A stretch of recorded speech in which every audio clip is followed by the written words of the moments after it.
आइए सुनते हैं मुंशी प्रेमचंद्र के द्वारा लिखित एक बड़ी ही मार्मिक कहानी विध्वंस। जिला बनारस में बीरा नाम का एक गांव है। वहां भुगनी नाम की एक विधवा और संतानहीन वृद्धा रहती थी। उसके पास एक धुर भी जमीन न थी और न रहने के लिए घर ही था। उसके जीवन का सहारा केवल एक भाड़ था। गांव के लोग प्रायः एक बेला चबैना या सत्तू पर निर्वाह करते हैं, इसीलिए भुगनी के भाड़ पर नित्य भीड़ लगी रहती थी। वह जो कुछ भुनाई पाती वही भून में पीस कर खा लेती और भाड़ी के झोपड़ी के एक कोने में पड़ी रहती। वह प्रातःकाल उठती और चारों ओर से भाड़ झोंकने के लिए पत्तियां बटोर लाती। भाड़ के पास ही पत्तियों का एक बड़ा ढेर लगा रहता था, लेकिन एकादशी या पूर्णमासी के दिन प्रथा अनुसार भाड़ न जलता था। गांव के जमींदार उदय भान उसे बेगार में दाने ही न भुनवाते थे। उसे उसके घर का पानी भी भरना पड़ता था और कभी कभी इस हेतु से भी भाड़ बंद रहता था। वह पंडित जी के ही गांव में रहती थी, इसलिए उन्हें उससे सभी प्रकार की बेगार लेने का अधिकार था। उसे अन्याय नहीं कहा जा सकता। अन्याय केवल इतना था कि बेगार सुख ही लेते थे। उसकी धारणा यह थी कि जब खाने ही को दिया गया तो बेगार कैसी। किसान को अधिकार है कि बैलों को दिन भर जोतने के बाद शाम को खूंटे से भूसा बांध दे। यदि ऐसा नहीं करता तो वह उसकी दयालुता नहीं है, केवल अपनी हित चिंता है। जमींदार को उसकी चिंता नहीं थी। एक दिन भूखी रहने से मर नहीं सकती थी, और यदि दैव योग से मर भी जाती तो उसकी जगह दूसरी गौड़ बड़ी आसानी से बसाया जा सकता था। जमींदार साहब की यही कम कृपा थी कि वह भुगनी को अपने गांव में बसाए हुए थे। चैत का महीना था और संक्रांति का पर्व। आज के दिन नए अन्न का सत्तू खाया और दान दिया जाता है।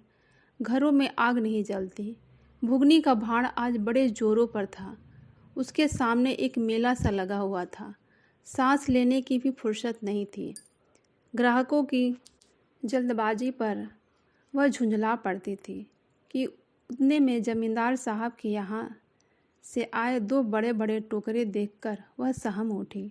अभी दोपहर था, लेकिन सूर्यास्त से पहले इतना अनाज भुनना असंभव था।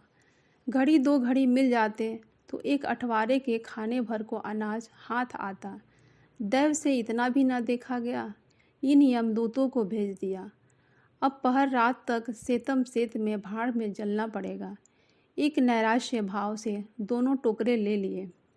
जमींदार के एक चपरासी ने उसे डांट कर कहा, इन्हें जल्दी से भून कर दे, नहीं तो तुम्हारी खैर नहीं। भुगनी घबराती हुई बोली, ठीक है, तुम यहीं बैठो, अभी भून देती हूँ। चपरासी बोला, मुझे बैठने का टाइम नहीं है, लेकिन तीसरे पहर तक दाना भुन जाना चाहिए। चपरासी को यह ताकीद करके चलते बने और भुगनी अनाज भूनने लगी। लेकिन मन भर अनाज भूनना कोई हंसी की बात तो नहीं थी। उस पर बीच बीच पर भुनाई बंद करके भाड़ को भी झोंकना पड़ता था।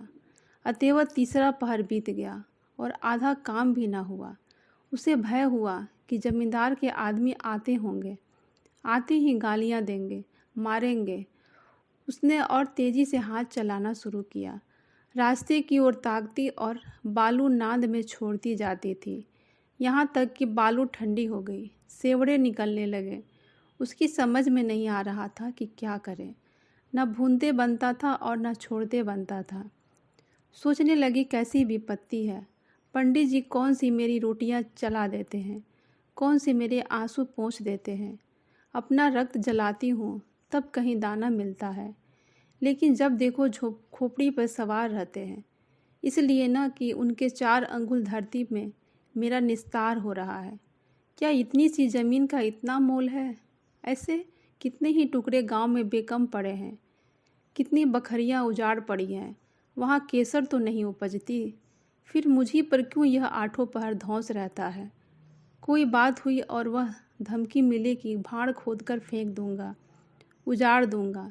मेरे सिर पर तो कोई होता तो क्या बौछारें सहनी पड़ती।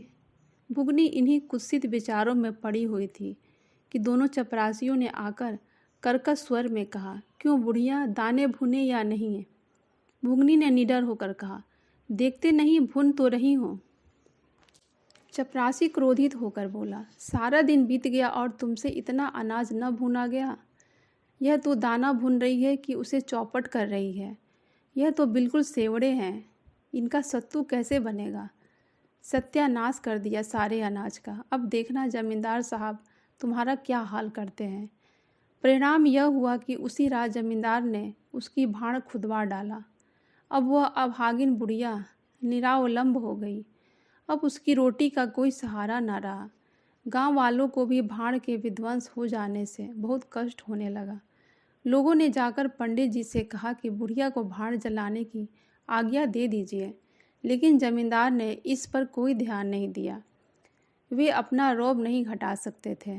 बुढ़िया ने उसके कुछ शुभचिंतकों ने अनुरोध किया कि जाकर किसी दूसरे गांव में क्यों नहीं बस जाती, लेकिन उसका हृदय इस प्रस्ताव को स्वीकार न करता। इस गांव में उसने अपने आदिन के 50 वर्ष काटे थे।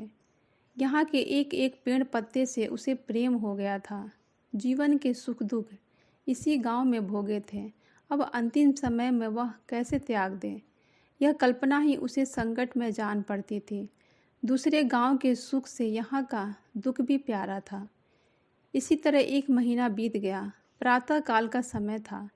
जमींदार उदय भान अपने 2 चपरासियों के लिए लगान वसूल करने जा रहे थे। कारिंदों पर उन्हें विश्वास न था। नजराने में डांड बांध रसूल में वह किसी अन्य व्यक्ति को शरीफ न करते थे। जब उन्होंने बुढ़िया के भाड़ की ओर ताका तो बदन में आग सी लग गई।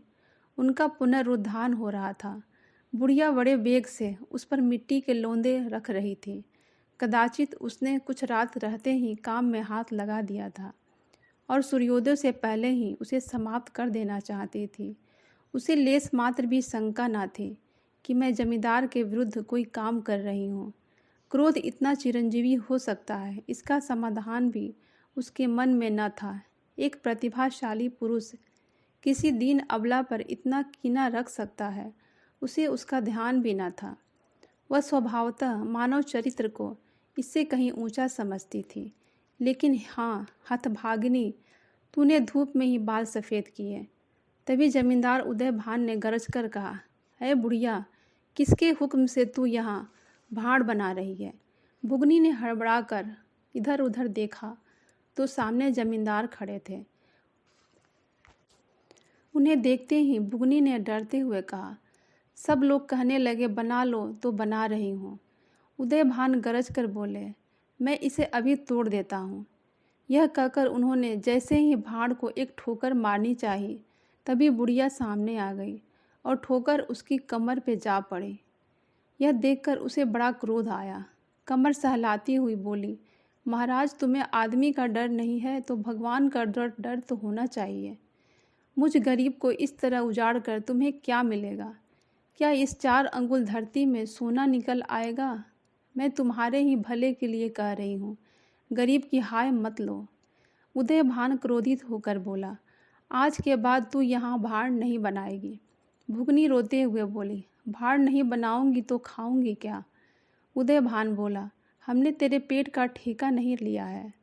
भुगनी बोली, टहल तो तुम्हारी करती हूँ, खाने कहाँ जाऊँ?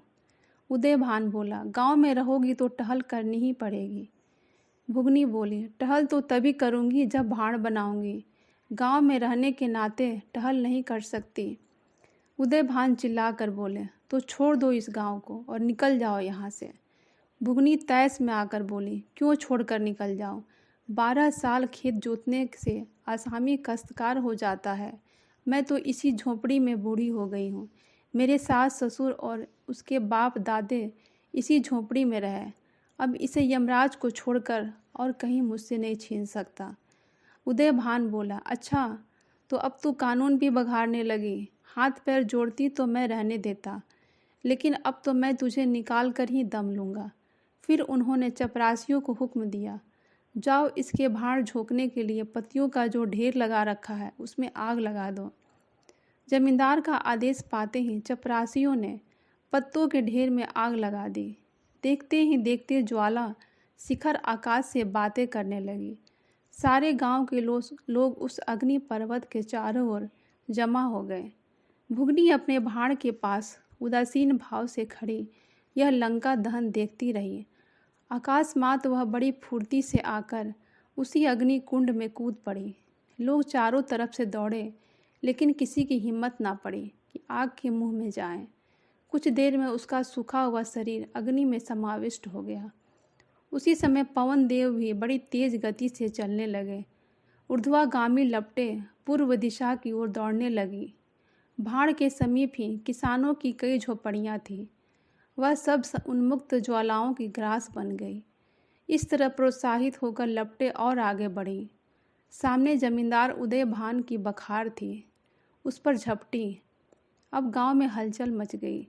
आग बुझाने की तैयारियां होने लगी, लेकिन पानी के छींटों ने आग पर तेल का काम किया। ज्वालाएं भड़की और जमींदार उदय भान के विशाल भवन को दबोच बैठी। देखते ही देखते वह भवन उस नौका की भांति जो उन्मुक्त तरंगों के बीच झकोरे खा रही हो, अग्नि सागर में विलीन हो गई। और वहाँ क्रंदन ध्वनि जो उसके भस्मावशेष में प्रस्फुटित होने लगी, भुगनी के शोकमय विलाप से भी अधिक करुणाकारी थी। तो दोस्तों, कैसी लगी आपको ये कहानी? कहानी सुनने के लिए आपका बहुत बहुत धन्यवाद।